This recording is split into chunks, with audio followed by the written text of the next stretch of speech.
Allez, salut à tous, bonsoir, bon après-midi, bienvenue. Très heureux de vous retrouver dans votre émission Omnisport. Omnisport, la messe du sport en Afrique et pas seulement. D'ailleurs, c'est une émission qui se fait en 90 minutes, évidemment, et au cours de laquelle on évoque un certain nombre de thématiques liées, évidemment, à l'actualité du sport au Cameroun. Premièrement, on va parler, évidemment, des arts martiaux avec le Taïki-Bodo, évidemment. Taïki-Bodo qui, d'horizon, va fêter ses awards. Et puis après, également, on va parler de la Coupe d'Afrique. Oui, de Taïki-Bodo, aussi de ces arts martiaux, de cet art martial-là, ça existe. Et puis on va parler évidemment de ce ping-pong entre Yaoundé et Garoua. Le match va se jouer finalement à Yaoundé ou à Garoua. En tout cas, la CAF a déjà arbitré là-dessus. Et puis après, on va parler du MMA avec ce Camerounais Maxwell Nana qui est évidemment sur le toit du monde. Voilà donc pour ce qui constitue la substantielle moelle de l'émission de cet après-midi. À bon entendeur, bienvenue.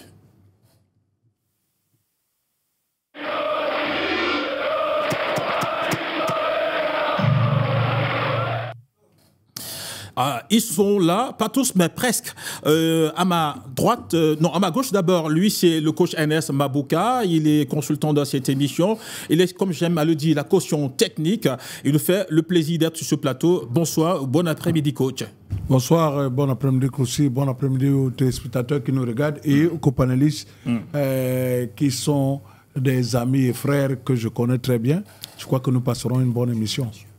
Et donc, il n'y a pas que coach Ernest Mabouka, ils sont là deux. D'abord, il y a un habitué de ce plateau, c'est Grand Maître, voilà, il faut Grand Maître Hen Bilong. Il est le président de la Confédération africaine de Taïki-Bodo. C'est le bon qu'on puisse dire.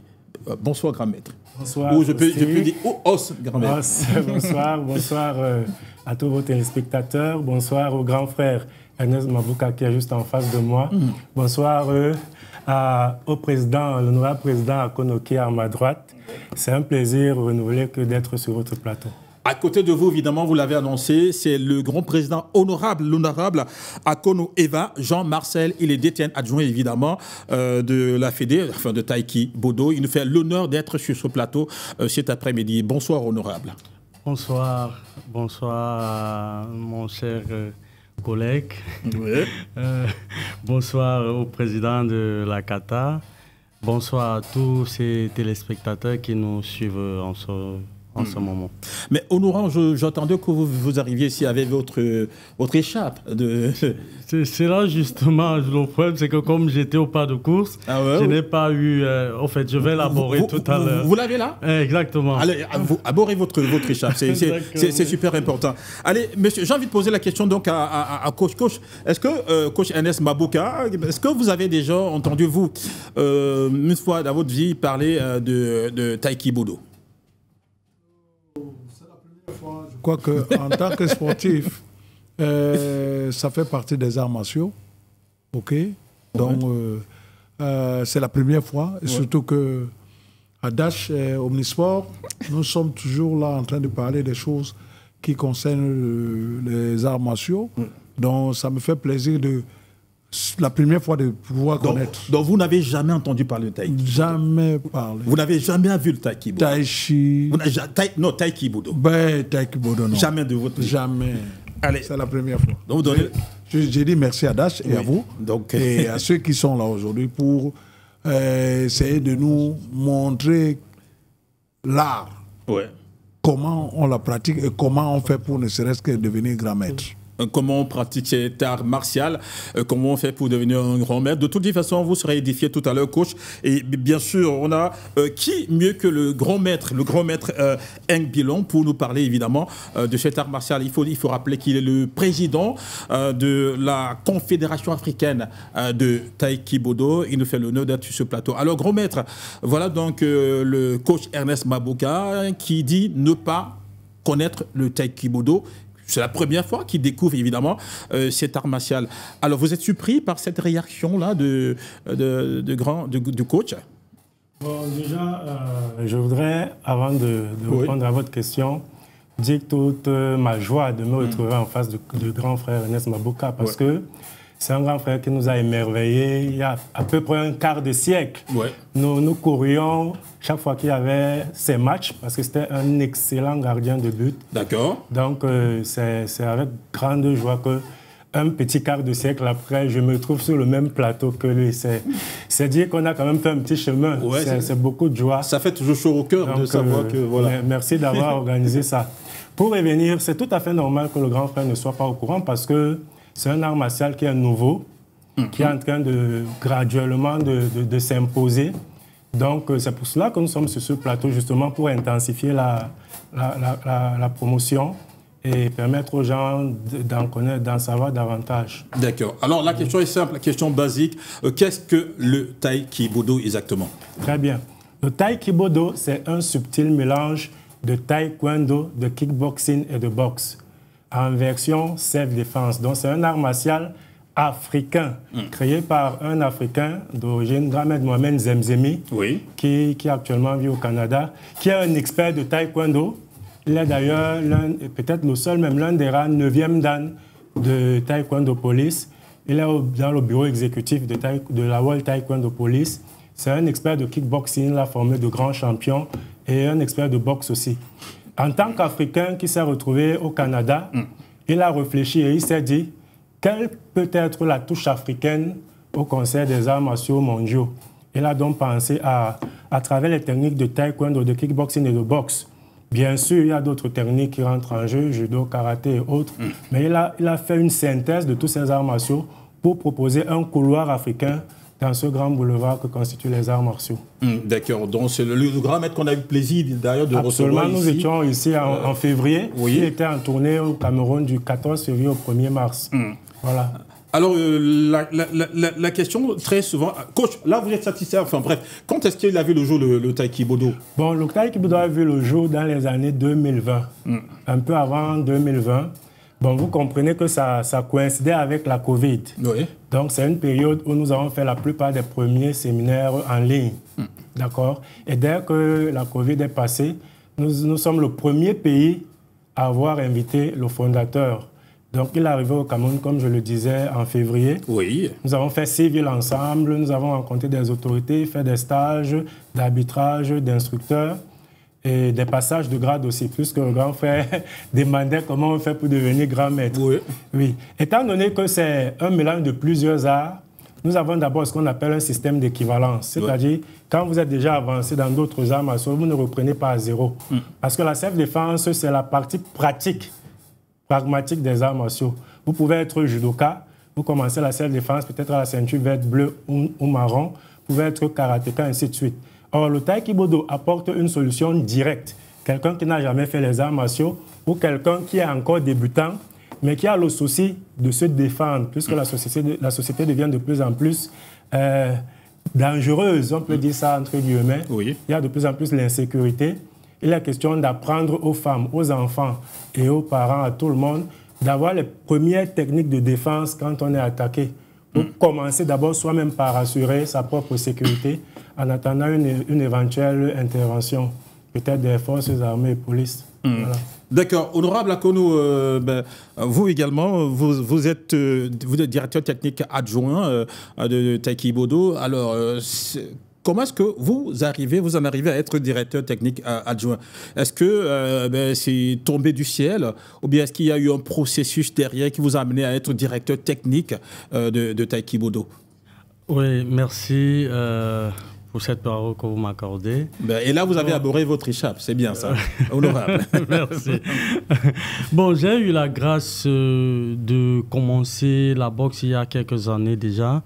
Et j'ai eu cette grâce où mes combats passaient beaucoup dans plusieurs chaînes du Cameroun. Oui. Donc, bon, peut-être ailleurs, je ne sais pas.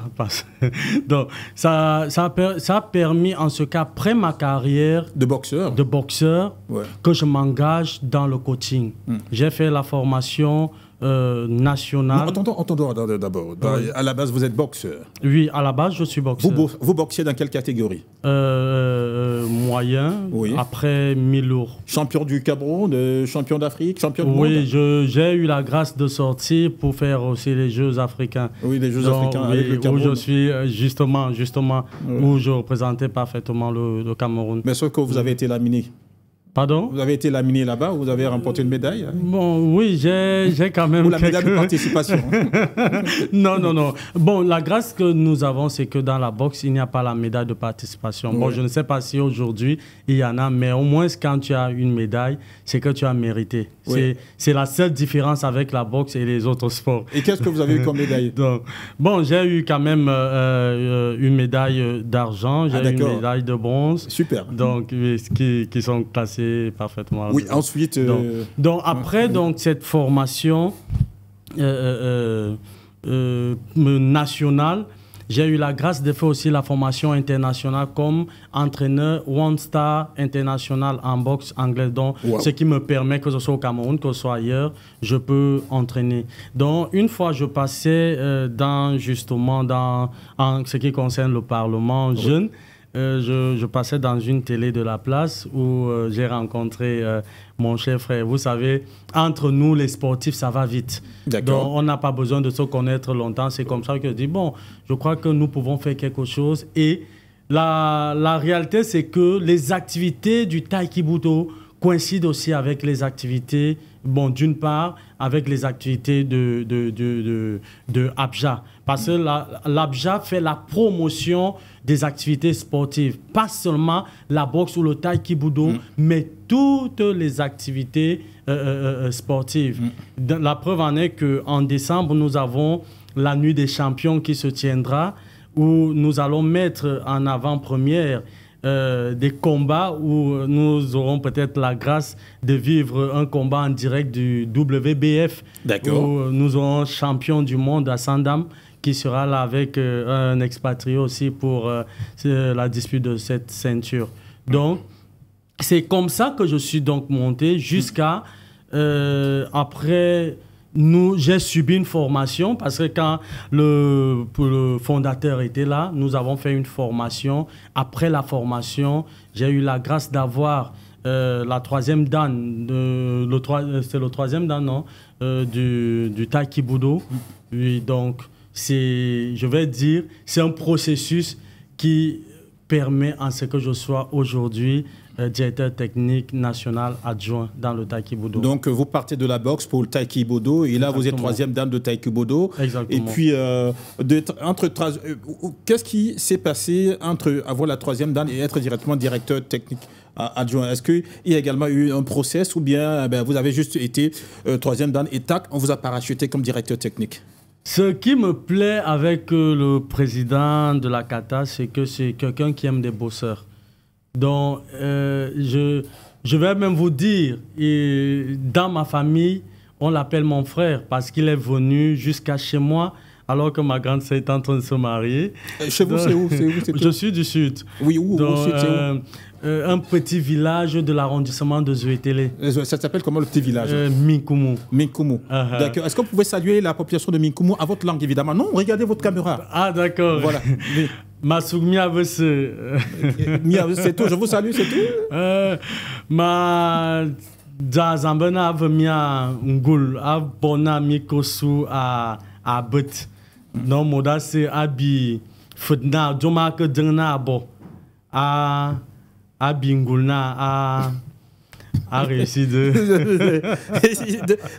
D'accord. Et donc, vous venez du Sud, et donc il a fait le parcours jusqu'à... Oui, le président, vous vouliez dire quelque chose? Je vais compléter par rapport au processus. Oui. Parce que dans le taekwondo, on a dit il y a taekwondo, kickboxing et boxe. Oui. Donc, au niveau de l'encadrement technique, nous associons des boxeurs, des kickboxeurs et des gens qui ont fait taekwondo pour qu'ils se complètent. Et que les athlètes soient complets. C'est ce que je voulais rajouter à ce qu'il a dit. Oui, justement. Et maintenant, ce qui se passe, c'est quoi? C'est que je suis aussi président de club. Parce que j'ai, oui, un club de boxe, évidemment. Oui. Exactement. Et maintenant, après avoir reçu ma troisième... c'est ma troisième dan, n'est-ce pas? Ben oui. Oui. J'ai commencé directement à travailler avec mes jeunes, c'est-à-dire nous avons au moins un jour par semaine où nous travaillons spécialement taekwondo.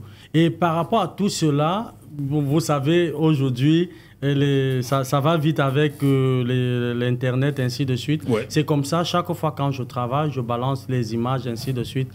Je crois que le staff technique, par le concours du fondateur, ils ont décidé que je sois directeur technique national. D'accord. Coach Ernest Mabouka, vous voyez donc, vous êtes édifié en ce qui concerne le taekwondo. Là, ça vous parle déjà, là, c'est bon, là? Vous êtes au même niveau d'information que nous? Oui, je peux comprendre que le taekwondo vient de self-défense. Ça veut dire que savoir, c'est défendre. Voilà. Et surtout, concernant le directeur technique, ça veut dire que quand vous êtes directeur technique, vous comprenez un peu l'art. Oui. Vous comprenez comment on peut se défendre. Oui. Et surtout qu'il a fait la boxe. Et il comprend mieux la boxe. Et surtout quand on est boxeur, imaginez-vous, le coup de poing d'un boxeur est différent du coup de poing d'un karatéka. Donc, ce qui veut dire que savoir se défendre est l'art de pouvoir ne serait-ce qu'éviter de mourir, quel qu'en soit le cas, quelle qu'en soit la matière qu'on va amener devant vous, ça veut dire couteau et autres. Vous savez comment vous pouvez vous défendre. C'est quelque chose d'extraordinaire. Je dis merci. Et particulièrement, je vais dire à mes deux frères que vraiment, je suis flatté. Flatté pourquoi? Parce que je lui connais très bien. Et vous, aujourd'hui, étant directeur technique, ça vous pousse à mieux travailler, à plus travailler, parce que dans ce que vous faites, quand on est directeur technique, on ne doit pas dormir. Ça veut dire qu'on pourra amener ces athlètes à comprendre et à pouvoir ne serait-ce que aimer ce qu'ils font. D'accord. Alors, on parle de taekwondo. Il a dit tout à l'heure, taekwondo est réduit à self-défense, ou bien taekwondo, il y a autre chose que la self-défense? Absolument, c'est-à-dire l'idée de départ du fondateur Grand Maître Mohamed Zemzemi, c'était de renforcer les capacités des hommes en tenue.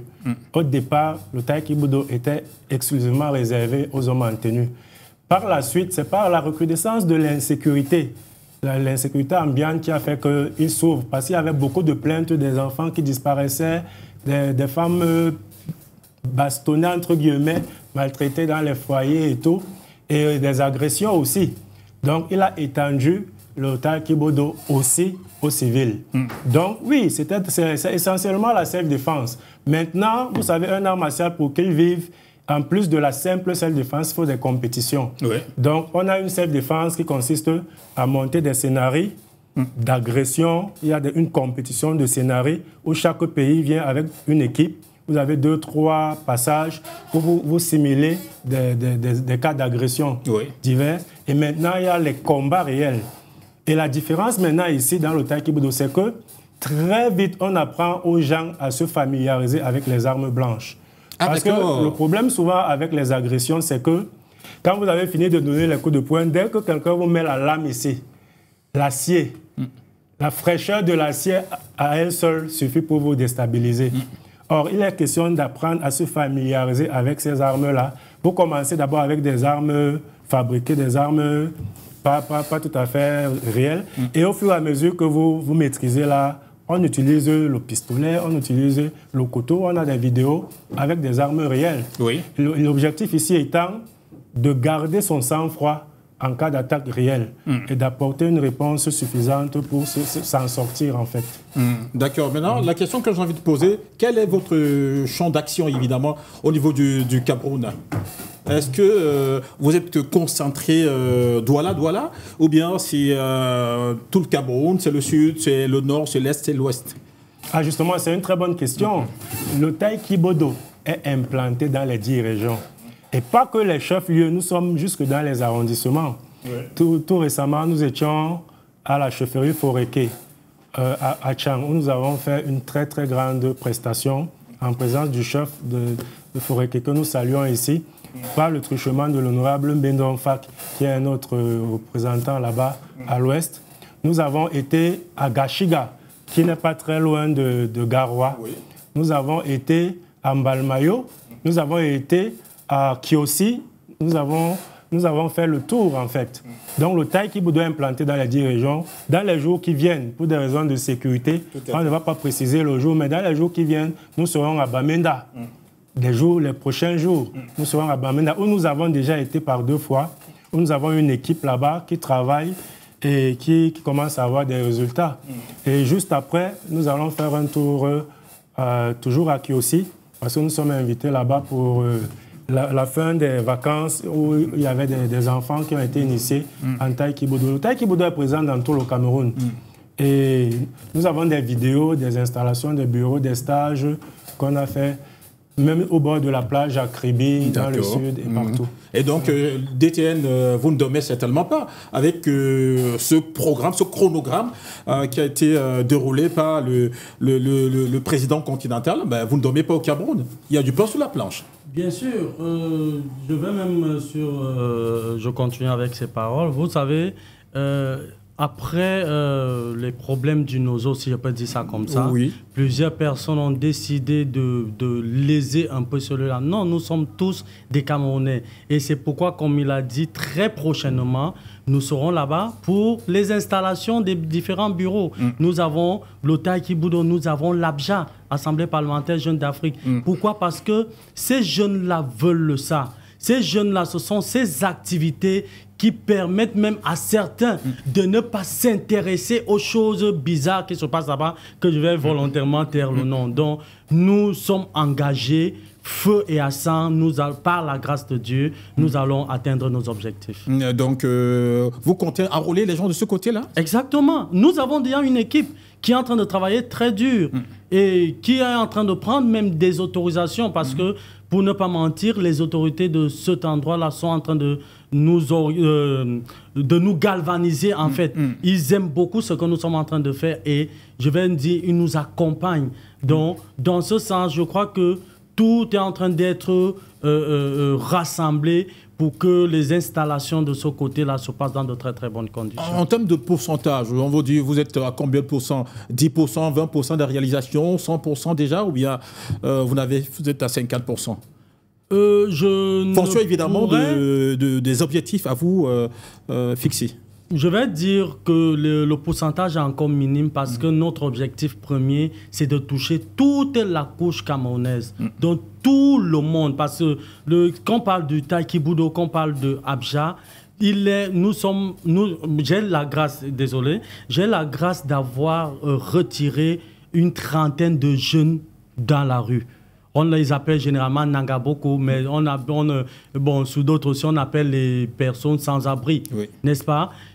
Et la grande surprise que j'ai eue dedans, c'est que certains parmi eux ont réussi à sortir du pays. D'autres ont déjà des femmes à la maison avec des enfants, ce qu'ils n'espéraient pas avoir. Donc, pour moi, c'est une joie. Même si ça s'arrête aujourd'hui, c'est vrai que ça ne va pas s'arrêter. Je peux dire avec une grande fierté que j'ai déjà réussi ma mission. Ça, c'est grâce au Taï Kiboudo, ça? C'est grâce au Taï Kiboudo et à Abja. Parce que, pour ne pas mentir, il est aussi au bureau international de Abja. D'accord. Et ça permet en ce que nous puissions fusionner nos activités. La preuve en est que même les awards que nous sommes en train de parler en décembre, c'est Abja, Taï Kiboudo. Super. Donc, c'est génial. Alors, il nous a rejoint sur ce plateau, c'est JPK, évidemment, Jean-Pierre Kefak, les journalistes. Rebonsoir, bon après-midi, JPK. Bon après-midi aussi, bon après-midi à tous les autres invités, à tous vos nombreux fidèles téléspectateurs. Toutes mes excuses pour le retard, c'est indépendamment de ma volonté. Vous le savez, j'ai l'habitude, je suis un habitué des mototaxis. Et de plus en plus, c'est très compliqué pour eux d'entrer à Bouna-Piso. Et donc, vous comprenez la raison pour laquelle je suis, c'est ce qui peut expliquer mon retard. D'accord.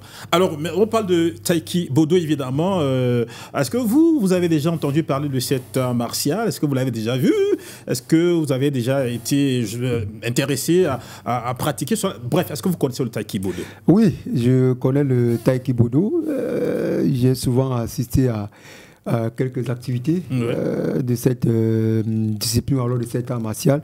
Vous savez, je suis un fan des arts martiaux. D'accord. Et même dans le métier que nous faisons, le journalisme de sport, moi, le week-end, je couvre plus les arts martiaux, les sports de combat. Oui. C'est vrai, il y a parfois aussi le football, mais je suis au quotidien avec ces personnes. L'honorable, je le connais plus à la boxe, parce qu'on s'est souvent croisé à la boxe. Et le président, on s'est croisé à plusieurs reprises, mais sans toutefois véritablement prendre connaissance. C'est une discipline que je suis à distance. Oui. Donc, on espère qu'on aura véritablement l'occasion de découvrir cette discipline un jour. Est-ce qu'elle vous a déjà manqué, elle vous a déjà marqué, je vais dire autant pour moi, le taekwondo? Est-ce que dans l'une de vos, marches pédiastres, enfin dans vos marches inopinées, ou dans l'une de vos couvertures, vous avez couvert le taekwondo, vous avez dit, tiens, c'est super intéressant, je devrais pratiquer cet art martial? Pas véritablement. Je vous ai dit, j'ai observé à distance, puisque ce jour-là, je n'étais pas convié. Vous savez que la plupart des temps, quand nous partons couvrir des événements, des activités sportives, c'est pour la plupart des temps, quand nous sommes conviés à la couverture de ces activités. C'est vrai, parfois, par simple curiosité, vous pouvez vous retrouver en train de couvrir ces activités-là, mais je ne peux pas encore parler en profondeur de cette discipline. Donc, je crois que j'aurai l'occasion de véritablement découvrir la discipline. D'accord. Connaître la discipline. De toutes façons. Alors, le grand maître, combien de membres déjà au Cameroun? Parce que là, vous êtes allé dans une campagne d'enrôlement du nord au sud, de l'est à l'ouest. Est-ce qu'on peut déjà quantifier le nombre de membres qui appartiennent à la famille taekwondo? Oui, nous avons plus de 2000 membres. Hein. Rien que dans le littoral, nous sommes plus de 1000. D'accord. Parce que nous avons investi les établissements scolaires, nous avons investi les réunions, nous avons investi, comme peut-être nous aurons l'occasion d'en parler, chaque fois qu'il y a un grand tournoi, on nous donne une tribune pendant la mi-temps pour faire des démonstrations. D'accord. Et après ça, on a toujours un retour positif. Vous savez que 2 parents peuvent vous produire 4 enfants. Pendant ces vacances-ci, on a eu une demande énorme, au point où, avec le directeur technique national, Maître Ndiki, Marcel, on est en train de programmer des formations des instructeurs, parce qu'il faut davantage d'instructeurs pour pouvoir accueillir la demande. Voilà, mais qui a compétence pour être instructeur?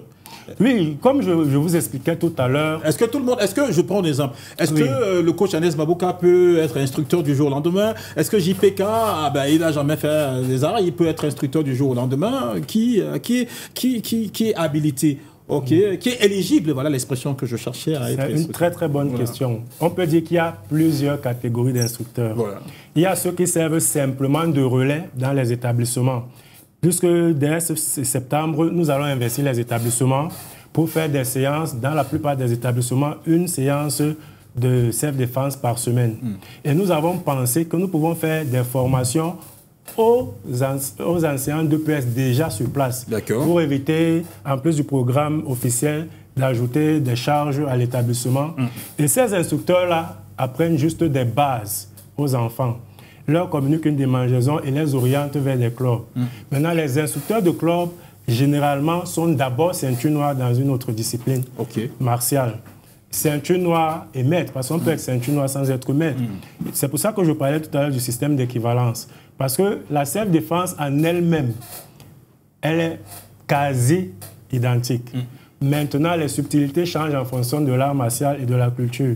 Donc, un maître de karaté, 3e dan, 4e dan, naturellement peut être un instructeur. Maintenant, on lui montre les techniques vues selon le taekwondo, vous comprenez un peu? Oui, tout à fait. Donc, il y a une catégorie d'instructeurs qui sont comme des éducateurs dans les établissements. Et les rassemblements, quand vous êtes dans une réunion, les gens sont beaucoup plus à l'aise avec un membre qui a suivi une formation d'une semaine, qui leur montre les premières techniques. C'est un peu comme le secourisme, tout le monde peut faire le secourisme.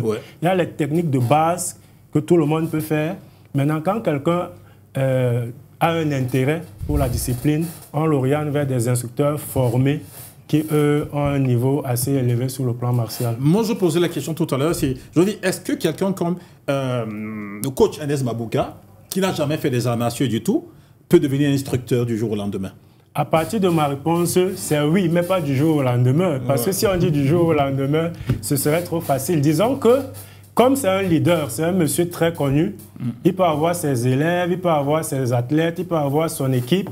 Il décide qu'en interne, il leur montre 1-2 techniques de temps en temps d'autodéfense. Alors lui, il vient, on lui donne quelques techniques, sur 2 semaines, 1 mois, il peut le faire, c'est un instructeur.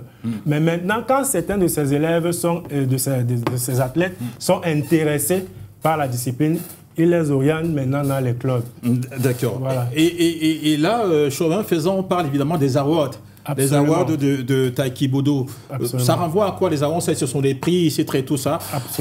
Parlez-nous un peu de ces awards-là qui arrivent, qui pointent à l'horizon. Évidemment, on parle de décembre de 2024. Absolument. Les awards sont la consécration d'un travail abattu depuis plus de 3 ans, qui a abouti d'ailleurs à l'invitation du fondateur ici, précédé aussi par la nomination de 3 Camerounais au bureau continental, parmi lesquels moi j'ai été nommé président continental.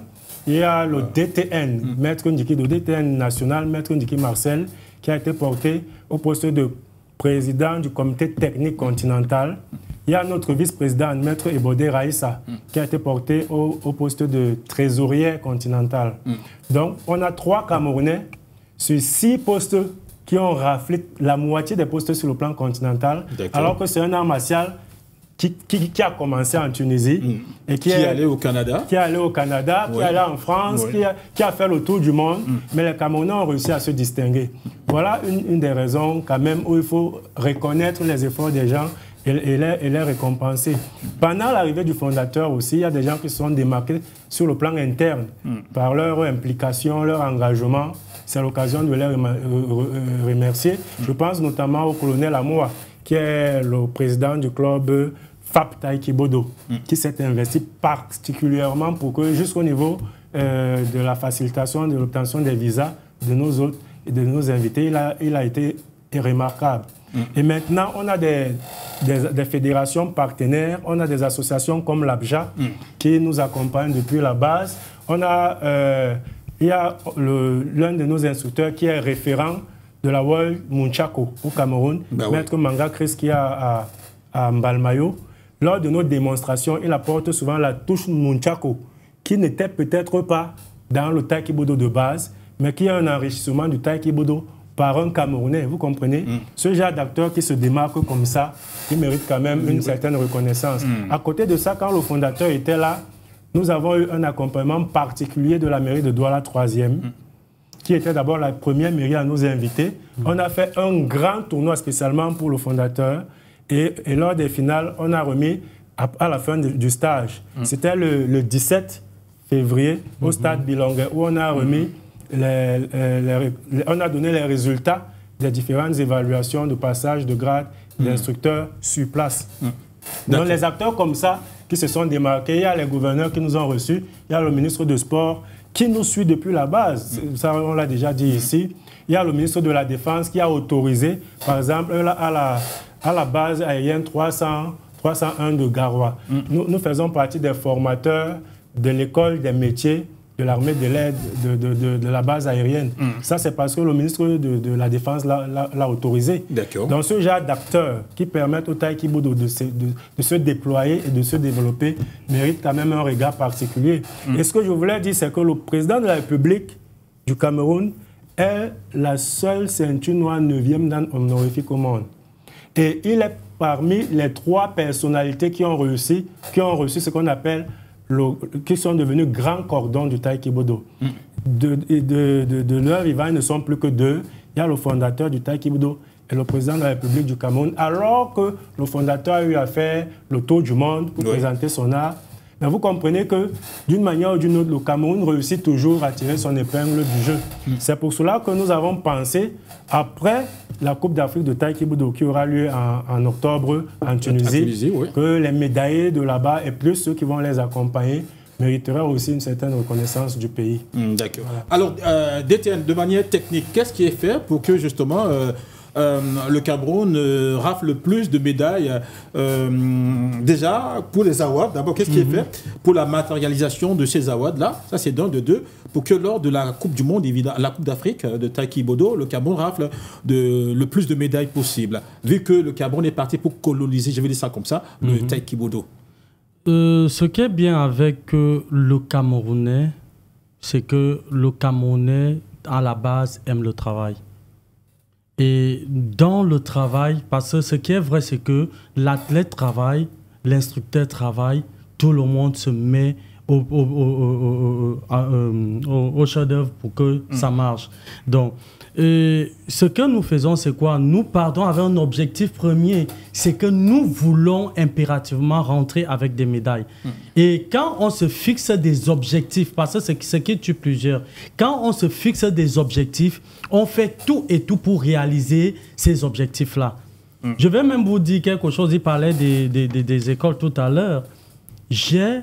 Nous avons une école spécialisée des enfants autistes et sourds-muets que nous sommes en train d'apprendre le taekwondo. C'est je ne sais pas, que je parle comme ça, ça crée une certaine sensation dans moi parce que notre objectif premier est de ne rejeter personne, d'accepter tout le monde parce que une fois que nous avons le souffle de vie, c'est que nous avons un potentiel à mettre en exergue. C'est pourquoi dans cette école, quand vous arrivez, les enfants sont tellement joyeux. Je me demande souvent pourquoi nous, qui sommes, entre parenthèses, nous disons que nous avons tout, nous sommes complets. Nous n'arrivons pas à être comme ça. Et ça, dans ce sens, peut-être avec le concours du président, peut-être il y aura aussi des compétitions des enfants spécialisés dans le taekwondo. Donc nous sommes donc en train de rassembler tous les efforts. Nous sommes en train de travailler réellement afin que en Tunisie, que nous puissions rentrer les mains vides. Alors JPK et coach, c'est la première fois, sans risque de me tromper, c'est la première fois qu'on écoute une discipline martiale venir sur le plateau, dit qu'on se consacre aux enfants autistes et aux enfants sourds et muets, et que ce ne sont pas des personnes entièrement à part, mais ce sont des personnes à part entière. Ça, c'est quand même assez original. Il faut le dire, depuis qu'on entend, on suit les arts martiaux, surtout vous, JPK. Oui, c'est aussi ça, la particularité de cette discipline-là, surtout les arts martiaux. Parce que parfois, ça permet d'éveiller aussi l'esprit. Vous savez que les enfants autistes, tel qu'il a si bien dit, quand vous avez quand même l'occasion de les amener à pratiquer une discipline comme celle-là, ça a beaucoup d'avantages sur eux. Parce que généralement, ce sont des personnes qui sont renfermées sur elles-mêmes, ce sont des personnes qui ont du mal à s'intégrer dans la société. Et du coup, à force de les amener à la pratique d'une discipline comme cela, dans le sport de combat, ça peut davantage leur donner du courage, ça peut davantage les éveiller, et même en milieu scolaire, ils pourront très facilement s'imposer, s'intégrer parmi les autres qui ne sont pas forcément dans les mêmes conditions qu'eux. Ce n'est pas la première discipline que je vois justement qui le fait, ou alors qui intéresse ces personnes-là dans la pratique des arts martiaux. J'avais vu l'autre, il y a le James Sinquen, juste pour citer comme ça. Ils étaient nombreux, les personnes justement qui sont dans la même situation que celle qui vient de citer, qui se sont lancées à la pratique de cette discipline. Et après, on a vu justement des avantages positivement sur leur façon de vivre dans la société, sur leur façon de se comporter justement dans la société. Donc, c'est à féliciter l'initiative, c'est-à-dire descendre dans les établissements scolaires, aller chercher ces enfants-là et les amener à la pratique de cette discipline. Parce que même à la maison, une fois que l'enfant revient à la maison, les parents vont constater le changement au niveau de son comportement. Il ne sera plus le même. Il sera complètement transformé. Donc, on ne peut que les encourager à aller de l'avant et justement qu'une discipline comme cela continue de s'imprimer ou alors de s'imposer, de s'étendre sur l'ensemble du territoire national. Alors, coach, voilà qu'on ne touche pas que des personnes entre guillemets valides. On va également toucher ceux-là, même qui sont handicapés, à quelque niveau que ce soit. Oui, et surtout quand on parle des autistes, vous savez ce que c'est qu'un autiste quand même. Aussi, je vais vous dire quelque chose. Une maison qui a une bonne fondation ne s'écroule pas. Et de deux, de tous les arts martiaux, quand vous savez vous défendre, vous êtes content. Parce que vous êtes réjoui de vous défendre à pouvoir ne serait-ce que ne pas mourir très tôt. De deux, ces enfants autistes apprennent à se défendre. Donc, ce qu'a dit le directeur technique, la plus simple raison, tout un chacun, c'est que quand tu connais te défendre, tu es content. Content pourquoi? Parce que quelque part, tu as une bonne fondation. Quand vous travaillez dans une équipe de football, la seule chose, c'est que quand vous savez vous défendre, comment ne pas encaisser les buts, en faisant le nul, vous pouvez être champion, quelle qu'en soit la discipline. D'accord. Vous comprenez un peu? Donc, c'est pour vous dire que le taïkibodo Voilà. amène à rafraîchir tout un chacun à comprendre que si je sais me défendre, je sais comment je ne vais pas mourir le plus tôt possible. Surtout quand vous êtes attaqué, surtout les environnements que nous vivons aujourd'hui dans les sous-quartiers, avec tout ce qui est comme sécurité, je crois que pour moi, j'ai dit champion, vous êtes les champions. D'accord. Champion, vous êtes les champions. Alors, les grands maîtres, il n'y a pas que le taïkibodo dans la vie, il y a également le football. Vous savez que ce qui fait coller beaucoup d'encre de salive aujourd'hui, c'est le ping-pong de stade entre l'AFECAFOOT, le Niaise, le MINSEP, etc. Et finalement, un cours sur le stade de Japoma, un cours sur le stade Amadou Ahidjo de Yaoundé, un cours sur le stade de Garoua, homologué par la Confédération africaine de football.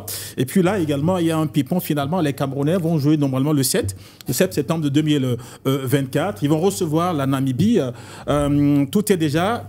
il y a des indicateurs qui disent que ce match-là va se jouer du côté de Garoua, au stade Rumde Yaja, évidemment Omnisport. Mais également, il y a certains gens qui disent que, ben, écoutez, étant donné que la FECAFOOT n'a pas de stade, étant donné que c'est le gouvernement qui a les stades, et étant donné que le ministère, le MINSEP est la tutelle de la FECAFOOT, et donc sur le MINSEP qui décide. Et si le ministère décide qu'on ne joue pas à Garoua, on ne joue pas à Garoua. S'il décide qu'on joue à Yaoundé, on va jouer à Yaoundé. Alors j'ai envie de poser la première question là, finalement à coach. Comment est-ce que vous concevez, vous voyez tout ce qui est en train de se passer? D'abord, à vous, pour vous, grand maître, comment est-ce que vous analysez, vous comprenez tout ce qui se passe là autour des Lions d'octobre du Cameroun, autour de ce football-là, et surtout autour de ce match-là entre le Cameroun et la Namibie, en ce qui concerne évidemment les stades? D'accord. Déjà, on est tous d'accord qu'on souhaite que le Cameroun gagne. Ben oui. Voilà. Maintenant, pour revenir à votre question... vous savez, quand vous avez des personnalités atypiques, ces personnalités peuvent venir dans le monde une fois après 100 ans et ont une histoire parfois très, très tourmentée parce que ce sont des gens qui ne sont pas compris, ce sont des incompris et ce sont des gens qui parfois suscitent, qu'on le veuille ou pas, une forme de méfiance et de défiance. D'accord? Donc, quand je dis ça, je veux dire que on n'aurait jamais pensé à un tel scénario si on avait quelqu'un d'autre à la tête de la FECAFOOT. Il se peut simplement que celui qui est président de la FECAFOOT, qu'on le veuille ou pas, c'est un homme plus ou moins à part. Il a une personnalité atypique qui suscite beaucoup de controverses, de polémiques, mais on est au moins sûr d'une certaine chose. Il a un talent qu'on ne pourra jamais lui enlever. Il a posé des actes qui ont marqué l'histoire du football camerounais et africain. Et ne serait-ce que pour ces raisons-là, je pense qu'il aurait mérité un peu plus d'égards quand même. Maintenant, moi, je suis surpris. Moi, je fais dans les arts martiaux.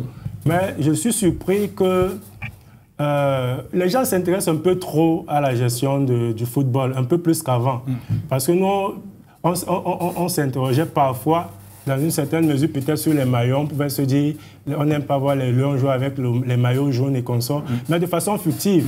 C'est la première fois que je vive ce genre de débat et je suis vraiment surpris que le ministère s'intéresse un peu trop. Quand je dis un peu trop, c'est parce que je pense que c'est d'abord de la responsabilité de la FECAFOOT de gérer ce genre de questions. Maintenant, est-ce que le ministère le fait simplement parce qu'il y a eu quelques phrases dans le discours du chef de l'État? Je ne sais pas. Mais quel que soit le cas, le chef d'État étant quelqu'un de légaliste, on se serait attendu quand même à ce que le ministère encadre le mouvement sans être un acteur principal. Parce que désigner les stades, cela relève de la compétence, à mon humble avis, de la FECAFOOT. Maintenant, peut-être qu'il y a d'autres raisons que nous, on ne maîtrise pas. Mais visiblement, je pense que peut-être qu'il faudrait qu'on apprenne un peu à laisser chaque acteur jouer son rôle, notamment laisser à la FECAFOOT de jouer son rôle, quitte à être sanctionné lors des prochaines élections, positivement ou négativement. Mais ce sont des débats qui, malheureusement, ternissent l'image du Cameroun. On a affaire à des personnalités très fortes qui, parfois, oublient de faire passer l'intérêt général avant quelques considérations, à mon avis, qui seraient peut-être personnelles. D'accord. Alors, mais honorable Akono, je sais également que vous êtes féru de ce qui se passe, l'actualité du football. Vous regardez ça particulièrement. Comment est-ce que vous comprenez ce que j'appelais la bataille des shérifs autour, évidemment, de cette rencontre-là entre le Cameroun et la Namibie, comptant pour les éliminatoires de la CAN 2025? La grande réalité, c'est que si vous avez votre enfant, je prends l'exemple comme ça, vous donnez de la nourriture à l'enfant. Après, vous, le père, vous venez pour reprendre la même nourriture, l'enfant ne sera pas content. L'enfant va manifester. Maintenant, il y a autre chose. Quand tu laisses les enfants à la maison, chaque enfant sait exactement la tâche qu'il doit faire. Maintenant, vous revenez, vous cherchez à reprendre la tâche de l'enfant. En fait, je parle ici des tâches où peut-être il y a une petite rémunération. Hein? Oui, et après, vous revenez pour chercher à enlever cette tâche à l'enfant. L'enfant ne sera pas content. Moi, tout ce que je peux dire, c'est quoi? C'est que si chacun reste à sa place, il n'y aura pas de problème. Mais maintenant, quand tu quittes, tu sais parfaitement que voici mes limites. Tu veux sortir de tes limites pour entrer dans le travail de l'autre, ça crée problème. Et maintenant, les qui souffrent, c'est le bas peuple qui prend toujours les coups. Et maintenant, moi j'ai peur, parce que ce qui est en train de se passer, en espérant qu'on respecte peut-être, parce qu'il y a l'instance supérieure qui commande, parce que nous avons en Afrique, il y a la CAF qui commande, n'est-ce pas? Maintenant au monde, il y a la FIFA. Maintenant, si la CAF a dit, voici, moi j'aimerais bien que les uns et les autres essaient de respecter, afin que là où la CAF a décidé, parce que je crois que c'est Agaroua c'est Agaroua qui est homologué pour le moment, qu'on essaie de respecter. Tous ces combats-là ne servent à rien. Maintenant, la question que je me pose encore, c'est quoi? Est-ce qu'on réfléchit? Oui, certes. Il y a des combats où je venais, on me dit tout va bien. Je dis non, ça va. Mais intérieurement, ça ne va pas. Est-ce que nous sommes sûrs et certains que malgré que les lions disent que non, pour ce que vous faites là, ça ne nous touche pas, est-ce que nous sommes réellement sûrs que ça ne les touche pas? Nous pouvons sortir peut-être, nous pouvons encaisser, nous pouvons prendre un coup qui va nous faire mal à cause du combat. On dit souvent que quand les éléphants bagarrent, ce sont les herbes qui souffrent. Donc, chacun doit rester à sa place. C'est ce que je peux dire dans ce sens. Oui, JPK, chacun doit rester à sa place. Mais écoutez, on le dit à suffisance. Malheureusement, force est de reconnaître que les stades n'appartiennent pas à la FECAFOOT. Les stades appartiennent au gouvernement, donc au ministère des Sports, dont la tutelle qui régule tout ça. Et dont la tutelle a dit, écoutez, messieurs, on va jouer au stade Amadou Ahidjo de Yaoundé. Vous montez, vous descendez, c'est comme ça. On est la tutelle, on applique fin du match. Mais ce n'est pas parce que vous êtes la tutelle que vous pouvez justement prendre tout d'un coup une décision comme cela. Vous savez, le gain technique jusqu'ici reste la Fédération camerounaise de football. La tutelle peut dire, vous allez jouer dans tel stade, mais qui finalement, quelle est l'entité qui envoie le nom alors qu'il propose le stade à la CAF? C'est la FECAFOOT. Oui. Si la tutelle, qui est le ministère des Sports et de l'Éducation physique, avait la possibilité d'aller directement proposer le stade à la Confédération africaine de football, elle l'aurait fait. Elle n'aurait pas mentionné dans son communiqué au sortir de la réunion préparatoire, la première réunion préparatoire de l'autre jour, à la fin du communiqué, demander à la FECAFOOT de prendre les dispositions pour justement transmettre le nom du stade à la Confédération africaine de football. Vous comprenez que même eux, ils savent qu'ici, nous avons peut-être, les stades nous appartiennent, mais le seul interlocuteur de la Confédération africaine de football au Cameroun, c'est la FECAFOOT. C'est la FECAFOOT.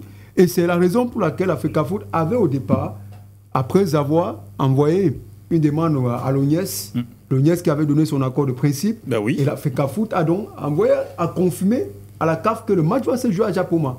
Le match va se jouer à Japoma. Maintenant, on arrive Sauf que le 7 août, le Niès a dit, écoutez, messieurs, il y a un problème de pluviométrie, d'étanchéité, de drainage. Ça, c'est une excuse.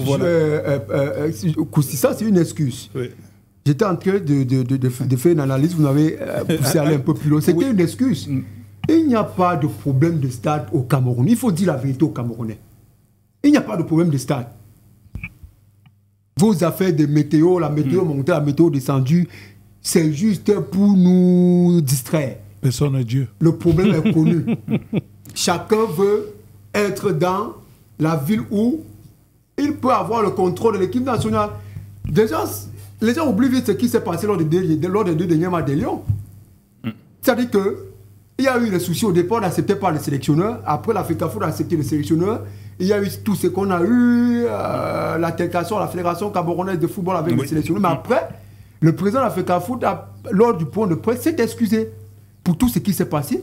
Et à partir de ce moment-là, on s'attendait à une franche collaboration entre la FECAFOOT et le nouveau sélectionneur des Lions Octaves du Cameroun. Tout à fait. Mais sauf que on a utilisé Marc Brice pour piéger la Fédération camerounaise de football. On a Yaoundé. Au départ, le stage est prévu se tenir au complexe Mundi. Il vient, il a fait Kafou que bon, on l'envoie, parce qu'il ne vient, il ne fait jamais rien seul. Tout ce qu'il fait là, on lui demande seulement de faire. Mais comment est-ce que vous savez ça? Non, c'est connu. Lui-même ne peut pas écrire. Il y a des choses qu'il a. Quand ça s'est passé, il n'était même pas au Cameroun. Donc on se demande comment il fait pour connaître ça.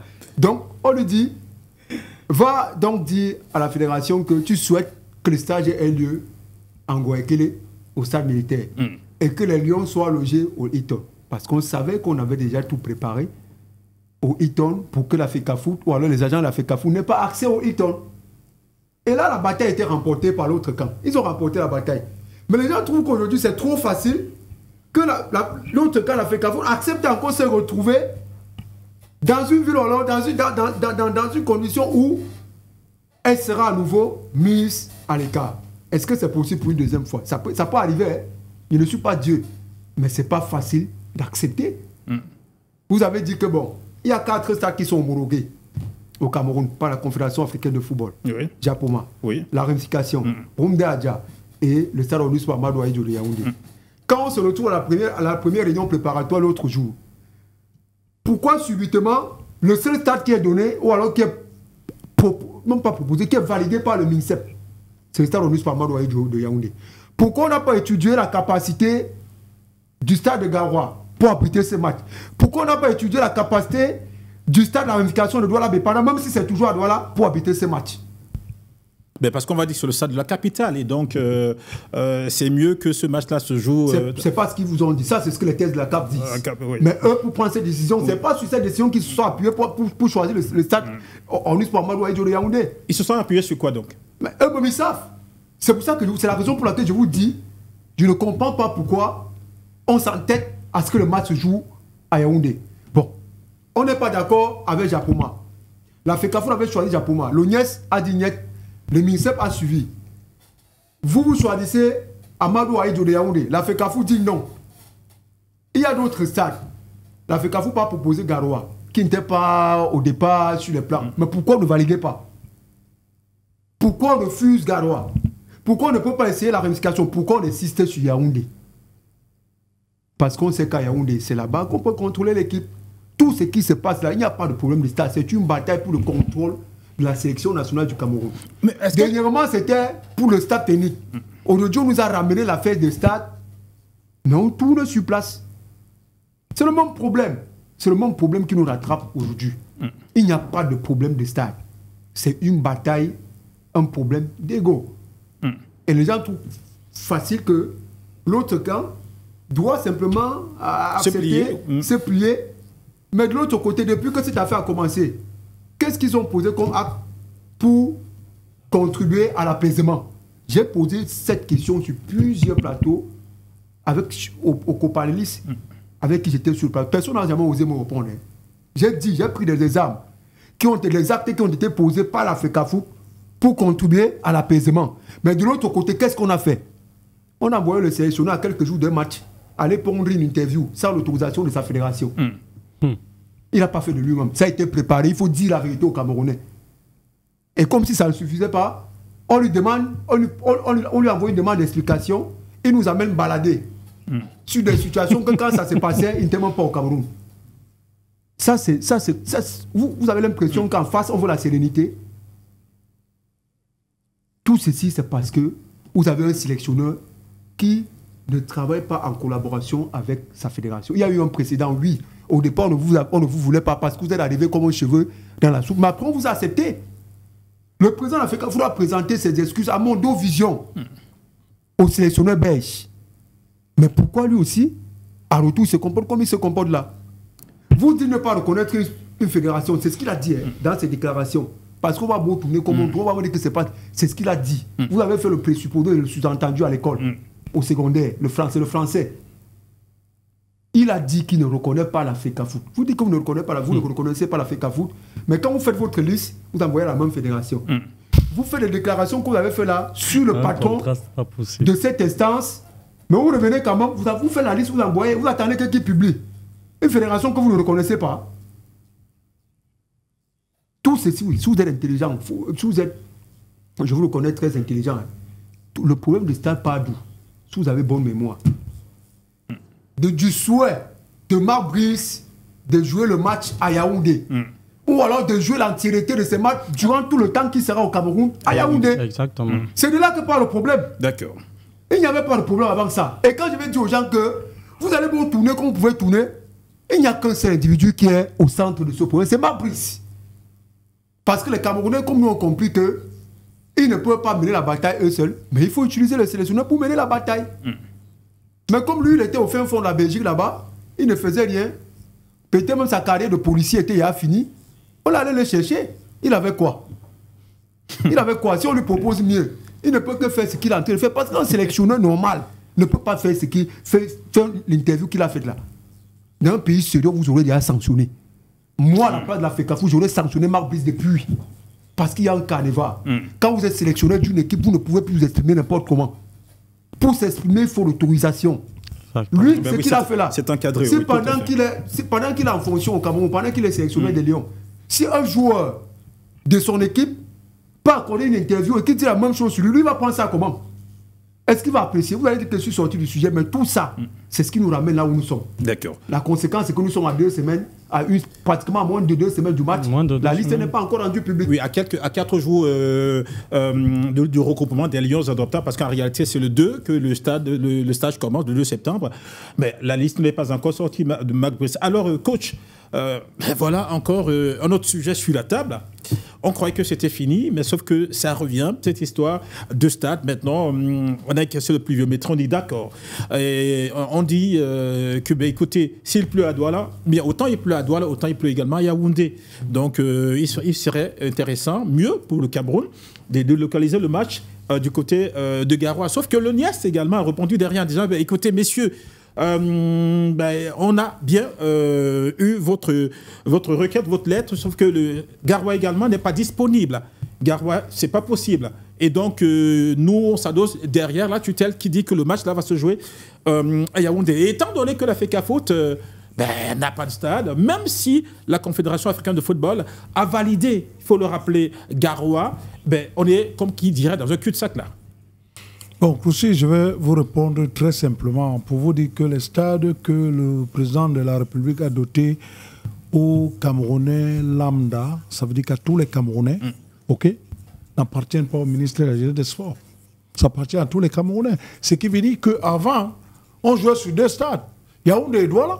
Aujourd'hui, que le président de la République nous a dotés de ces infrastructures qui sont reconnues à la CAF, nous avions eu 4, maintenant nous avons 2 parce que c'est eux-mêmes qui ont fait en sorte qu'on se retrouve avec 2. Par rapport à cette échéance des éliminatoires de la Coupe d'Afrique Maroc 2025. Pourquoi? Parce que quelque part, quand je suis incompétent, je dois accepter que j'ai été incompétent. Monsieur Ouana est incompétent. Moi, je vous le dis clair et net, parce que même sa lettre qu'il a écrit, que 30 jours, les 30 jours ont été déjà passés parce que quelque part, il a répondu à la FECAFOOT le 7 août. Il a donné le OK. Ce qui veut dire que c'est le 7 août-là que la lettre est partie à la CAF. Pour que la CAF donne le lieu du match, qui est échappement à Douala. personne n'est Dieu là. Et le 7 août, il ne va pas pleuvoir à Douala. Même s'il pleut le matin, dans l'après-midi, il n'y aura pas la pluie. Je ne suis pas Dieu, mais je vous le dis. Regardez, on sera en train de regarder le match à Garoua, mais il ne va pas pleuvoir à Douala, pour montrer à ces gens qui sont incompétents les infrastructures qu'ils gèrent. Ils ne connaissent pas la qualité des infrastructures qu'ils gèrent. Je vous le dis très bien. Aujourd'hui, quand on regarde ce stade de Japoma, est entretenu par des individus, les personnes lambda, les personnes qui ne travaillent même pas au ministère de la Jeunesse et des Sports. Ça veut dire que les particuliers, c'est eux qui travaillent sur le gazon, sur tout le système de drainage et autres. Aucun technicien du ministère de la Jeunesse et des Sports travaille dans ce stade-là. Même quand on parle de Roum de Hadja, vous allez trouver que c'est un particulier qu'on paye qui travaille. Mais coach, ils ont quand même le droit d'avoir des sous-traitants. Donc, bon, quand vous parlez des sous-traitants, pourquoi ce n'est que le ministère de la Jeunesse et des Sports qui gère ces infrastructures? L'ONIES est où? Et quand on regarde même tous les lettres là, ce n'est que M. Ewane qui gesticule. Le président ou le directeur, M. Joseph-Antoine Ben, n'a jamais signé une lettre. Vous comprenez un peu? Parce qu'il est président. Vous comprenez? Maintenant, M. Wadeke, coordonnateur du stade de Japoma, ou bien les trucs qui gèrent au ministère là, n'a pas le droit. Ce n'est que le président, le directeur. On veut nous faire comprendre que l'Union n'existe pas. Mais ça existe seulement quand M. Wane vient dire ce qui, son incompétence, nous montrer son incompétence devant tout le monde. Parce que ce qu'il montrait là, et ce qu'il disait là, le 7, nous serons là. Et tous les Camerounais vont comprendre que l'incompétence a fait en sorte qu'il n'y a pas d'hôtel sous le stade de Lembe. L'hôtel de Lembe n'existait pas.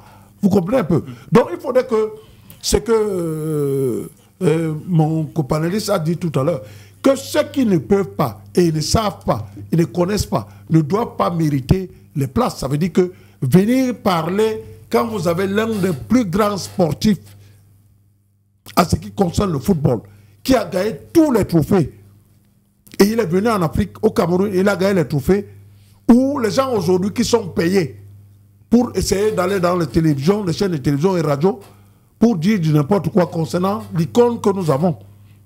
Parce qu'aujourd'hui, on ne peut pas. Laissons un peu Samuel Eto'o, mais parlons un peu de Roger Mila. Qui peut aller à la télé dire n'importe quoi en ce qui concerne l'ambassadeur itinérant Roger Mila? Personne. Qui peut parler de Thomas Kono? Personne. Parce que pourquoi? C'est des icônes. Aujourd'hui, on parle de celui qui a démontré à tout le monde entier que partout où j'irai, je vais faire mal. Parce qu'il a gagné les Coupes d'Europe à Barcelone, à Inter. Et il a démontré à ces blancs-là que, quel que soit tous les coups bas que vous allez me faire, je serai toujours vainqueur. Il a fait, quand il est quitté à Barcelone, il est parti à Inter, il a gagné. Il a gagné les Jeux Olympiques. Il est venu, il a gagné les Coupes d'Afrique avec l'équipe nationale du Cameroun. Je crois qu'aujourd'hui... Oui, mais coach, les gens ne questionnent pas le fait qu'il ait été grand athlète ou pas. On questionne sa qualité managériale. Bon, dans sa qualité managériale, je vais vous dire quelque chose aussi. Venons un peu... Vous avez vu son émission qu'il a fait au Canada, où il a indexé même le président des professionnels, Jérémy Djitap, où il a dit que quand lui, il est dans son projet, il est en train de travailler par rapport à son projet, où il amène aux joueurs camerounais de ne pas vadouiller, faire comme s'ils ne jouent pas au football, de gagner 200 000 francs. Il dit au président du club de payer les joueurs 200 000 francs. Le président ne paye pas les joueurs. On va arriver là parce que quelque part, il sait ce qu'il fait de son projet. Il va petit à petit pour ne serait-ce que réussir dans son projet. Ça veut dire que quoi? La FECAFOOT que nous avons joué, moi j'ai joué personnellement le football au Cameroun, vous comprenez un peu, j'ai été dans les clubs au Cameroun, n'a pas été mieux géré que la FECAFOOT d'aujourd'hui, que les gens se disent des vérités. Ces jeunes journalistes qui viennent aujourd'hui parler n'importe quoi n'ont pas vu le football camerounais. On jouait dans 2 stades, Yaoundé et Douala. Garoua, l'équipe qui a joué la finale à Garoua, c'était Dynamo Douala sur un terrain synthétique. Nous devons dire merci au chef de l'État, merci au président de la République qui nous a donné, le premier sportif camerounais, qui nous a donné ces infrastructures de haute qualité. Aujourd'hui, quand on parle des stades des Sud-Africains, ne peut pas dire n'importe quoi. Parce que nous avons des stades qui peuvent ne serait-ce qu'habiter les grands matchs. Et que notre équipe nationale aujourd'hui est contente de pouvoir jouer dans les grands stades. Il ne faudrait pas que ceux qui ne connaissent pas ce qu'on leur a donné de garder viennent dire de n'importe quoi. Je crois qu'il faudrait respecter le premier sportif qui a eu le courage, paix à son âme, M. Issa Hayatou, qui est venu dire au président de la République que vous allez recevoir la Coupe d'Afrique et qui a fait en sorte que le président de la République s'est battu corps et âme pour avoir ces infrastructures aujourd'hui, qu'on vient nous dire que le match ne va pas se jouer à Douala, dans un terrain qui est hyper sophistiqué avec la technologie de la nouvelle génération. Même le stade Soka City en Afrique du Sud n'a pas un système de drainage comme le stade de Japoma. Vous comprenez un peu? Il faudrait que les gens comprennent qu'il n'y a que la fédération. Je crois que le directeur d'ONIES a dit ça dans une chaîne de télévision, hein, en disant qu'il n'y a que l'Africafoot qui peut ne serait-ce que dire et envoyer la lettre pour que nous puissions jouer dans un stade choisi par la Fédération camerounaise de football. Moi, je ne peux pas parler trop de Marc Brice. Parce que ce que a dit mon compagnon Kenfak, il a raison. L'Africafoot a démontré qu'ils veulent l'apaisement, de laisser ce code continuer à travailler.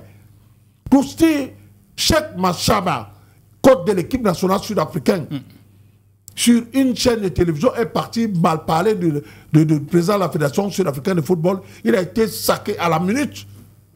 Vous comprenez un peu? Je crois que jusque-là, l'Africafoot, avec son président, a démontré que nous voulons l'apaisement. Nous ne voulons pas brutaliser les choses parce que nous avons 2 échéances. Nous avons 2 matchs. Et si vous regardez bien, les 2 premiers matchs que nous avons joués, c'était sous pression par rapport à l'incompétence de cet entraîneur. Parce qu'il a raté tout. La liste qui vient donner au stade Amadou Ahidjo sans les sponsors, c'est qui sont sponsors de l'équipe nationale, de la Fédération camerounaise de football. Derrière lui, c'est déjà quelque chose où nous avons perdu beaucoup d'argent. La Fédécation a perdu beaucoup d'argent à payer les amendes par rapport à ça. Vous comprenez? On ne parle pas ça aujourd'hui parce que la Fédération camerounaise de football veut l'apaisement. Aimerait que ce que nous n'avons pas eu avant, c'est ce que nous avons aujourd'hui et nous gagnons les matchs. Le Cameroun a joué le premier match sous pression et ceux qui ont été des joueurs de l'équipe nationale camerounaise sont partis dans Mondo Vision, dit que nous avons la plus meilleure équipe aujourd'hui. On a oublié qu'on a gagné les gens 4-0, 5-0. Avant, ces entraîneurs n'étaient pas meilleurs. Et pour nous démontrer que, parce qu'aujourd'hui on peut dire que Marc Brice a fait l'essentiel, il n'a pas fait l'essentiel. Le football, je vous ai dit l'autre jour, le football a 2 choses. L'entraîneur qui peut bien entraîner sur le terrain, un entraîneur qui peut bien galvaniser les joueurs dans les vestiaires, un entraîneur qui peut bien gérer un match en lisant ce match. Si vous avez vu le match en Angola, vous allez donner combien de points à Marc Brice? 0. Vous allez donner 0. Parce que la façon dont nous avons encaissé les buts, ça fait longtemps que nous n'avons pas encaissé les buts comme ça, autant de Rigobert, sont baraques. Vous comprenez un peu? Donc, c'est pour vous dire que si nous sommes là aujourd'hui, c'est parce que quelque part, les gens ne comprennent pas que le football doit être géré par la Fédération camerounaise de football. Retirez donc l'agrément que vous avez donné à la FECAFOOT pour que la FECAFOOT n'existe pas. Et là, vous ne jouerez pas les matchs internationaux. Vous ne pouvez jamais jouer les matchs. Le Cameroun ne jouera pas les matchs. Quand vous retirez l'agrément à la Fédération camerounaise de football, vous ne participerez jamais dans une compétition africaine ou bien mondiale. Les éliminatoires de la Coupe du Monde et les éliminatoires de la Coupe d'Afrique. Donc, c'est pour éviter ça que la Fédération camerounaise de football est en train de montrer cet apaisement en acceptant tout, mais en allant dans la réalité. Ceux qui ne se disent, ceux qui ne veulent pas dire la vérité aujourd'hui sont incompétents. Sont incompétents du fait que ce n'est pas eux. On ne dit pas que le gouvernement n'existe pas, on ne dit pas qu'il ne doit pas, mais plutôt accompagner cette fédération pour que dans la vision du président de la République, on voit un peu que le Cameroun est en train de progresser par rapport à nos infrastructures. Parce que là, nous allons nous régaler en se disant qu'on joue dans les stades XXL. Vous comprenez un peu ce que nous n'avons pas eu avant. Il ne faudrait pas que les gens nous amènent à comprendre que le Cameroun, un match de l'équipe nationale peut se déporter hors du Cameroun, choisi par la CAF pour aller jouer dans un autre pays, comme le Tchad vient au Cameroun, les républiques centrafricaines viennent au Cameroun. Vous comprenez un peu. Nous sommes, comme on dit, le Taï Kibodo est actuellement au Cameroun et qui est le plus grand maître, c'est le président de la République. Vous comprenez un peu. Le Camerounais est toujours champion. Il ne faudrait pas que nous démontrons à tout le monde, à certaines télévisions, qui peuvent aujourd'hui parler du Cameroun. Oui, mais oui, ok, coach, mais sauf que là, ça devient beaucoup plus compliqué parce que là, il a comment on appelle ça, le programme du match est déjà connu. D'accord, ça va se jouer le 7 septembre, évidemment, 2024. L'Africa Foot a déjà communiqué là-dessus. Ce sera à Garoua. On a vu les flyers qui sont sortis, écrits en Foufoldé, etc. La CAF également a validé, étant donné que les officiels également de la CAF ont été instruits, voilà, d'aller de ce côté-là. Mais sauf que derrière, également, il y a des communiqués qui sortent derrière pour dire que, ben, écoutez, ce match-là, il va se jouer au stade Amadou Ahidjo de Yaoundé. Que risque le Cameroun si on s'entête à jouer ce match-là, évidemment, au niveau du stade Amadou Ahidjo de Yaoundé? Je crois que l'Africa Foot est en train de faire quelque chose parce qu'il y a une dernière lettre maintenant au ministère de la Défense par rapport à la sécurité des deux équipes. Vous comprenez, la Fédération camerounaise de football vient d'envoyer une lettre au ministère de la Défense par rapport à la sécurité, ce qui veut dire que tout est avancé. Ça veut dire que même les émissaires de la CAF seront là avant la fin de cette semaine, avant le match de 7. Vous comprenez? Oui, mais sauf que, coach, ça se discute dans la réunion technique. Tout ça se prend, se discute et se conclut lors de la réunion technique. Quand vous parlez de la... Et on a vu la réunion technique qui s'est déroulée de l'autre côté de Yaoundé, où là-bas, il était question de jouer, évidemment, ce match-là au stade Amadou Ahidjo. Bon, je vais vous dire quelque chose. La réunion technique qui va se passer à Garoua, le lieu du match, va se passer dans l'instance de la Ligue régionale de football de Garoua. Vous comprenez un peu? Ce qui veut dire que si le coach veut ou veut pas, parce que c'est lui qui a amené cet imbroglio, il ira lui-même le premier à Garoua. Ce n'est pas de forcing. Ça veut dire que ces mêmes gens qui sont en train de dire qu'on ne va pas jouer à Garoua, on va jouer à Yaoundé, attendons voir si le coach ne va pas se déplacer pour aller le premier commencer sa séance d'entraînement le 2. Pour maintenant voir que lui aussi il est entré dans la danse. Parce que là maintenant on parle... Et s'il refuse? S'il refuse, il y a des adjoints qui vont jouer le match. Écoutez Koussi, il y a une chose, le match est déjà OK pour Garoua. Ceux qui passeront le temps de difficultés à Yaoundé, par rapport à la lettre que l'Africa Foot a écrite, gesticulant, ne seront sanctionnés et ne pourront pas jouer ce match. Mais sauf que ça met les joueurs dans une situation assez compliquée et embarrassante. Il y a donc côté l'Africa Foot, la CAF qui dit bah, écoutez, le match va se jouer à Garoua. De l'autre côté, l'ONIS, le MINSEP dit bah, écoutez, ça va se jouer à Yaoundé. Et on vous dit que bon, les stades appartiennent au gouvernement, donc au ministère. Ça relève de la souveraineté du Cameroun et que ce n'est pas la CAF de décider, de choisir. C'est plutôt au gouvernement camerounais de mettre à disposition le stade. Et donc, dans cet imbroglio-là, j'emprunte votre expression, il y a des joueurs, il a dit les airs tout à l'heure, il y a des joueurs. Et finalement, on fait comment? On va à Garoua, on va à Yaoundé, sachant que le sélectionneur dit on va à Yaoundé. Mais la tutelle, enfin l'Africa Foot dit ben, le match se joue à Garoua. On fait comment à ce moment-là? Ganden Gandui actuellement est à Douala. Quand vous regardez ce qu'il a dit par rapport à ce que arrivé à l'aéroport de Douala, à l'atterrissage, à la sortie, il a dit que lui va à Garoua. Ceux qui n'iront pas à Garoua, pas difficulté Yaoundé, sachant qu'on va jouer à Yaoundé, allant dormir à l'hôtel. À l'hôtel, oui. Réservé par l'autre camp, qui doit savoir qu'ils ne vont plus mettre pied à Garoua, et on va jouer. Qu'est-ce qui ne vous dit pas que l'Africa Foot a envoyé une liste de réserves? Parce que vous ne connaissez pas. Dans un match officiel, il y a la liste officielle. Parce que là, maintenant, nous sommes même contre le temps. Parce que le code n'a pas publié sa liste. Qu'est-ce qui ne vous dit pas que la Fédération camerounaise de football a envoyé la liste et a envoyé une liste de réserves? Ce qui veut dire que même en 48 heures, on peut appeler n'importe quel joueur à venir jouer le match sans même toutefois faire 2 séances d'entraînement. Mais ça, c'est... Non, ça existe. Ça existe. Ça, c'est un cas extrême quand même, coach. Non, pas cas extrême. C'est quand même... Je crois que la Fédération camerounaise a l'obligation de le faire. A l'obligation de le faire. Parce que quelque part, il faudrait que nous puissions jouer un match. Maintenant, au cas où vous avez dit que au cas où d'autres vont accepter aller rester à Yaoundé, jouer à Yaoundé, et que personne ne se déplace pour Garoua, gars, Koussi, je vais vous dire quelque chose. Oui, les joueurs peuvent jouer un match officiel, non? Oui, les joueurs dans les normes peuvent jouer un match officiel. Ça veut dire qu'un match peut ne serait-ce que ne pas se jouer quand vous êtes à 6. D'accord. Moi, j'ai envie de poser la question à JPK. Est-ce qu'on n'a pas l'impression finalement, et à tout le monde, qu'on est en train de normaliser les cas et s'écarter de la norme? C'est une affaire très compliquée, Koussi. C'est très compliqué parce que moi, je suis de plus en plus embarrassé de parler de ce sujet parce que dans d'autres pays, à l'heure où on parle, c'est le technique. Comment aborder le match? Bah oui, la Namibie a publié sa liste, tel joueur, comment il s'est préparé, quelles sont ses statistiques, est-ce qu'il sera en mesure de faire telle ou telle chose? Ça devait être nos sujets de débat à l'heure où nous sommes. Mais nous sommes encore à parler, à poser le problème du stade. Et pendant ce temps, les joueurs ne savent même pas où ils vont aller. Ben oui. Certains ont préféré aller d'abord à Yaoundé, laisser en famille. D'autres sont d'abord venus à Douala parce qu'ils attendent à la dernière minute, voir confirmation avant de retrouver le site de la rencontre. On les attend le 2. Ils doivent être à Bukaroua le 2. C'est quand même, c'est malheureux, c'est malheureux. Et puis il y a un autre problème. On semble négliger l'aspect de la liste. C'est un problème. À l'heure où on parle, on devait y a publié la liste. Ben oui. Les joueurs arrivent, ils ont été convoqués par qui?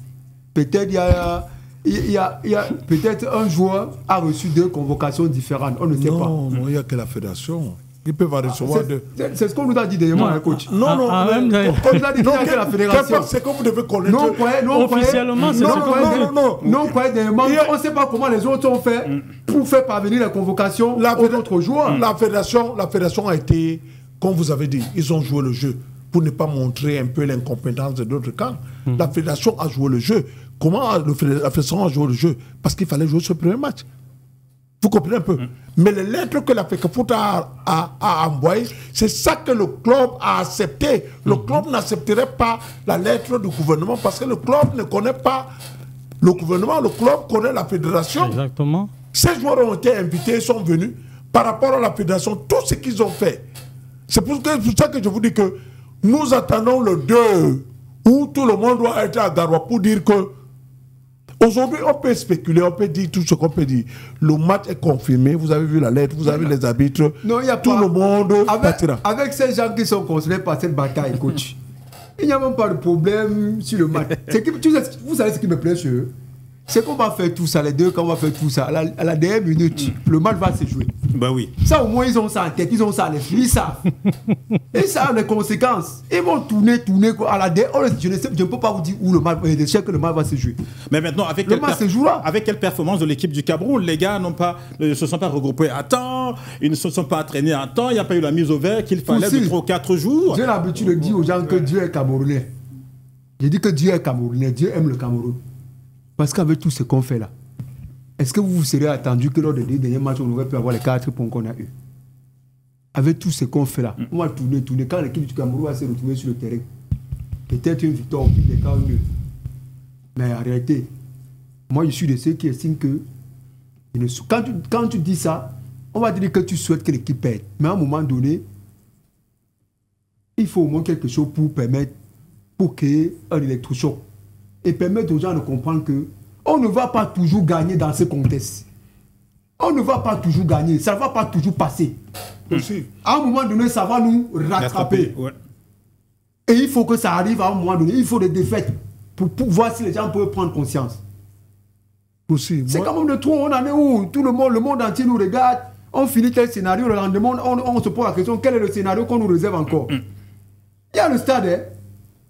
Le problème du stade là n'est pas encore réglé. Là, notre problème sérieux qui arrive. Le coach parle là. Le problème de la liste. Je comprends le coach. Mais ce n'est pas aussi facile que ça.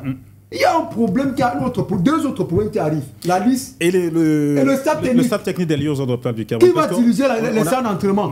Non, bon, je vais vous dire quelque chose. Parce que un peu. Parce que vous avez vu la dernière fois. On a tout fait. On sait que la CAF respecte la liste que la fédération envoie. C'est la raison pour laquelle, à la dernière minute, ce sont les sélections, les entraîneurs nommés par la FECAFOOT qui étaient autorisés à s'asseoir sur le banc de touche. Mais, sauf que ces derniers, eux-mêmes, ils ont dit que,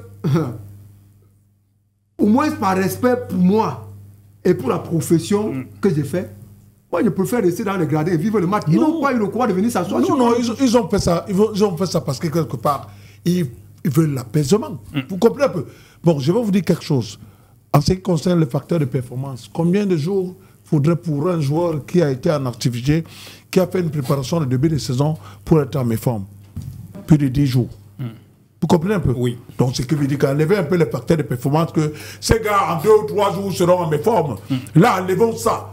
Ça veut dire qu'eux-mêmes, ils savent que même s'ils ne s'entraînent pas devant vous, ils vont dans les salles de gym pour ne serait-ce que... Parce que ce qui se passe, l'entraînement en équipe est différent avec l'entraînement de l'équipe nationale. Vous vous maintenez pour être prêt au match. Vous n'allez plus travailler la préparation physique comme vous préparez un grand match ou une compétition. D'accord. Ça veut dire que le joueur sort d'une équipe où il est préparé. Quand il vient à l'équipe nationale, il a quoi? Il faut se même maintenir son état physique. Coach, Je vais vous dire quelque chose. Oui. C'est que vous ne connaissez pas, c'est que quand on vous présente le joueur de football, on ne lui dit pas que pour qu'un joueur puisse ne serait-ce qu'être en méforme, il faudrait qu'il fasse des abus et qu'il fait plus de 10 jours. De toutes les façons, oui. Parce que là, on a à finir. Oui. Il faut qu'il y ait une préoccupation. C'est un échange avec le coach. Coach, vous êtes joueur de l'équipe nationale. Il y a eu 2 matchs avant le match du 7 septembre, comme ça peut être à discuter. Oui. Vous avez travaillé avec un entraîneur qui avait un staff. Le prochain match arrive. Vous êtes convoqué. À la dernière minute, il y a encore ce point de 2 staffs qui se pose. On ne sait pas qui va finalement entraîner l'équipe. Vous êtes joueur. Vous faites comment, coach?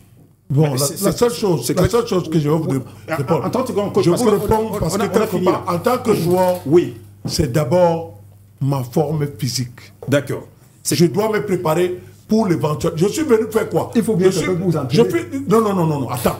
Même s'il faut que quelqu'un vous entraîner, Marc Brice n'a pas fait de séances d'entraînement qui l'ont fait pour que l'équipe nationale joue comme ça. D'accord, coach. Alors, grand maître, qu'est-ce qu'on peut retenir donc aux sorties de cette émission?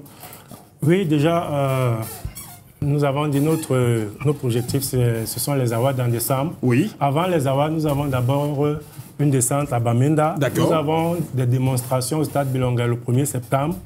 Nous avons la commémoration de la mort de l'ancien président de la Confédération africaine, grand maître Mohamedou Sahilou, que j'ai remplacé comme président. Il est mort le 10 octobre. Nous avons la Coupe d'Afrique de Taï Kibodo fin octobre, avant les awards de Taï Kibodo. Mais je voulais finir en disant aux autres fédérations des arts martiaux que le Taï Kibodo ne se positionne pas comme un art martial concurrent. Le Taï Kibodo est la touche africaine dans ce qu'ils font déjà. Donc nous attendons tous les autres arts martiaux lors des awards en décembre. Et je vais finir par un petit clin d'œil à tous mes promotionnaires de l'École des métiers de sport de l'INGS, la 3e promotion, avec l'encadrement de Dr Mbou Samuel. Ils sont en train de nous regarder. Je tenais absolument à faire cette précision. D'accord. Alors, honorable, pour sortir, qu'est-ce qu'on peut dire à tout le monde? Ce que je peux demander aux jeunes, c'est d'apprendre à travailler, à se donner à fond dans ce qu'on aime.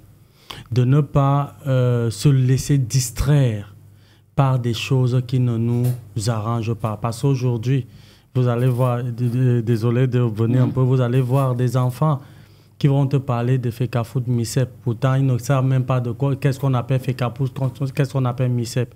Moi, j'attire l'attention des uns et des autres. Qu'est-ce que tu sais faire? Mets en valeur ce que tu sais faire. Abja appelle tous les jeunes. Nous sommes tous des jeunes et nous accueillons tout le monde parce que nous avons un objectif premier, ne plus avoir des jeunes qui errent à la rue, mais des jeunes qui sont appelés à faire des choses pour leur pays. D'accord. Malheureusement, l'émission, le temps, l'émission est arrivée déjà à son thème, c'est dommage. Alors, coach, je vous dis merci. Merci beaucoup. Merci à tous les téléspectateurs et à tous dans l'équipe de Dash. Oui. Et bonne chance au Lyon pour le 7. Bonne chance au Lyon pour le 7. Alors, GPK, merci beaucoup. Merci, Koussi. Je profite pour saluer quand même les dirigeants de l'équipe de l'Aigle Royal Laménois. Oui. Surtout le gouverneur de la région de l'Ouest, Awafoka Augustine, qui justement a convié tous les élites et forces vives de la région de l'Ouest à un dîner de gala qui est donc prévu ce samedi dans un hôtel du côté de Tchang. C'est pour préparer la finale de la Coupe du Cameroun que la main noire va disputer. On rappelle que lors de ce dîner, le bus de l'Aigle royale, nouvellement acquis, de la main noire sera dévoilé, présenté au grand public, dont toutes les élites et forces vives sont donc attendues à ce dîner de gala. De ce côté-là. Alors, honorable, merci beaucoup d'être passé parmi nous. C'est un plaisir. Honorable Akodo, grand maître, merci. Allez, l'émission donc Omnisport, point final, c'est terminé. Eh oui, c'était chaud bouillant, mais bon, c'est également ça Omnisport. On se donne rendez-vous la semaine prochaine. Merci de tout, merci pour tout. Portez-vous bien et surtout n'oubliez pas, nous sommes Dash Media, la voix de l'Afrique. Au revoir.